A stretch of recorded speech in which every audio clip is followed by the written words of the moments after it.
Hello everyone. তো আজকের ডিনারে ছিল চিলি চিকেন, তাই তোমাদের সাথে শেয়ার করছি চিলি চিকেন রেসিপি।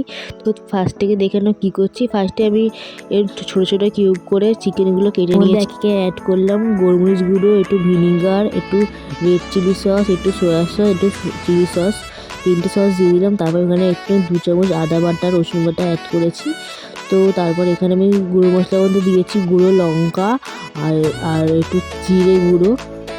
তো এখানে আমি 1 চামচ মতন জিরে আর লঙ্কা গুঁড়ো দিয়ে দিয়েছি। তারপর এখানে অ্যাড করলাম একটা ডিম, তোমরা দুটো দিতে পারো। তারপরে ভালো করে একটু মিক্সড করে নিলাম।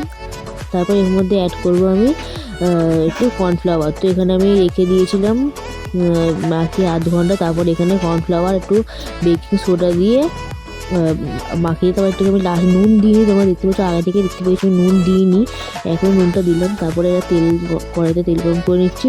ওর মধ্যে আমি একে একে পকোড়াগুলো ভেজে নেবো। তো পকোড়াগুলো লাল লাল করে ভাজবো, ভেজে সব এক এক করে তুলে নেবো। এখানে আমি দুবার ভেজেছি পকোড়াগুলো লাল লাল করে। তো পকোড়া ভাজা কমপ্লিট। তারপরে আমি এখানে চিলি চিকেনের গ্রেভির জন্য একটা সস বানিয়ে নেবো। তো একটা বাটির মধ্যে রেড চিলি সস, একটু সয়া সস আর একটু চিলি সস, তো 1 চামচ করে সব দিয়ে দিয়েছি। তারপর টমেটো সস দিয়ে ভালো করে মিক্স করে রেখে দেবো সসটা। তো এটা আমাদের সস। তো তারপরে এখানে আমি ভালো করে মিক্স করে রেখে দিলাম। তারপরে একটা অল্প তেল নিলাম, ওই তেল থেকে একটু পরিমাণটা দিলাম। তারপরে এখানে একটু রসুন কুচি অ্যাড করলাম, রসুন কুচি একটু লাল করে ভেজে ওর মধ্যে আদা রসুনের পেস্টটা অ্যাড করে দিলাম। তারপর একটু হালকা করে ভেজে নিয়ে ওর মধ্যে একে একে পেঁয়াজ কুচি আর ক্যাপসিকাম কুচি দিয়ে দেবো। তোমরা এখানে ইয়েলো পেপার, রেড পেপারও দিতে পারো। তো আমার কাছে ছিল আমি দিইনি, তাই ক্যাপসিকাম আর পেঁয়াজ দিই। তো এগুলো ভালো করে ভেজে নেবো। ভেজে বেশি ভাজবো না, হালকা ভাজবো, কারণ চিলি চিকেনে একটু কাঁচা কাঁচাই থাকে সব সবজিগুলো।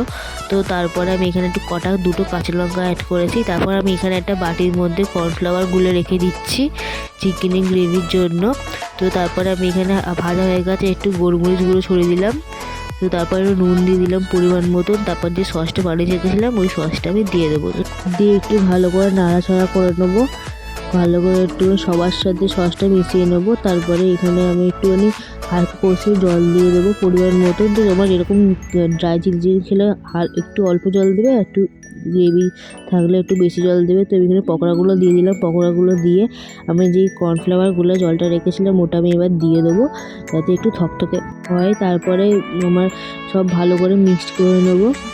মিক্সড করার পর ভালো করে ঢেকে একটুখানি ভালো করে রান্নাটা করে নেবো। তারপর এখানে একটুখানি চিনি অ্যাড করেছি। তারপর আবার একটু ছাড়িয়ে নেবো। তো এখানে আমি একটু বেশি ঝরিয়ে রেখেছি, কারণ বাড়িতে বেশি লোক ছিল। তারপর আমি এখানে একটুখানি পেঁয়াজ কুচি একটুখানি গার্নিশিং করলাম। তারপর আমি এখানে একটু তিলটাও অ্যাড করে দেবো। তো ওটা আমি দিয়ে ভালো করে একটুখানি জাস্ট একটু সুন্দর দেখানোর জন্য। তারপরে আমি এখানে একটুখানি হালকা মাখা রেখেছি, তোমরা যেরকম খাও সেরকম রাখতে পারো। তো আমার এখানে চিকেন রেডি ঢেলে নিলাম, দেখতে পাচ্ছ। তো এরকম ঘরোয়া রেসিপি একদম কমপ্লিট। আমি একটু উপর দিয়ে তিল গার্নিশিং করেছি। তো আমাদের দেখা হবে নেক্সট।